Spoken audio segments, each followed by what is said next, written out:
आ गए हैं और प्रॉपर गाइडेंस सिस्टम्स आ गए हैं कि टू वे कम्युनिकेशन सिर्फ यही नहीं हो रही होती कि एयर ट्रैफिक कंट्रोलर और पायलट आपस में बात कर रहे होते हैं, बल्कि डिफरेंट इक्विपमेंट्स भी आपस में एक दूसरे के साथ कम्युनिकेट कर रहे होते हैं, जिसकी वजह से कि आप देखते हैं कि मिलियंस ऑफ पैसेंजर्स जो हैं वो ट्रैवल करते हैं और अल्हम्दुलिल्लाह एयर ट्रैफिक कंट्रोलर और पायलट्स जो हैं वो उसमें किरदार अदा करते हैं और वो सेफली अपनी डेस्टिनेशंस पे पहुंचते हैं कि जिसकी मेन आप देखें तो जो इकनॉमिक सिचुएशन है या सोशियो इकनॉमिक सिचुएशन है उसमें ये चीज़ बहुत इंपॉर्टेंट पार्ट प्ले कर रही होती है।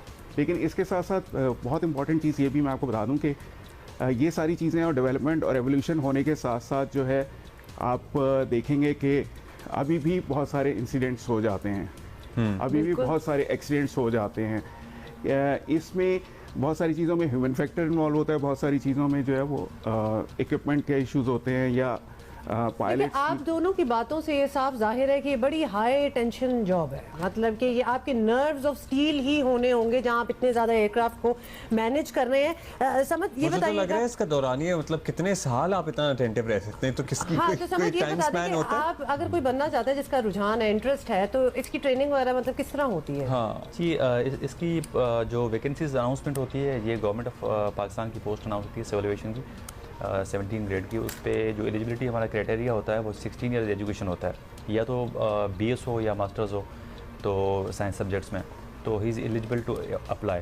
तो जब एक इंडिविजुअल अप्लाई करता है उस पर तो फिर पहले उसके टेस्ट और पेपर्स वगैरह का एक क्राइटेरिया है, वो बीट करके जब वो मेडिकल वगैरह क्लियर करके हमारा एक इंस्टीट्यूट है सिविल एविएशन ट्रेनिंग इंस्टीट्यूट जो कि बेसिक ट्रेनिंग्स करवाता है वहाँ पे, तो वहाँ पे उनकी ट्रेनिंग स्टार्ट होती हैं और 9 to 10 मंथ्स की उनकी ट्रेनिंग होती है वहाँ पे। जब एक कंट्रोलर वहाँ से ट्रेनिंग करके यहाँ आता है लोकेशन पे कराची, लाहौर या इस्लामाबाद में, देन उसकी लाइव ट्रैफिक में ट्रेनिंग होती है।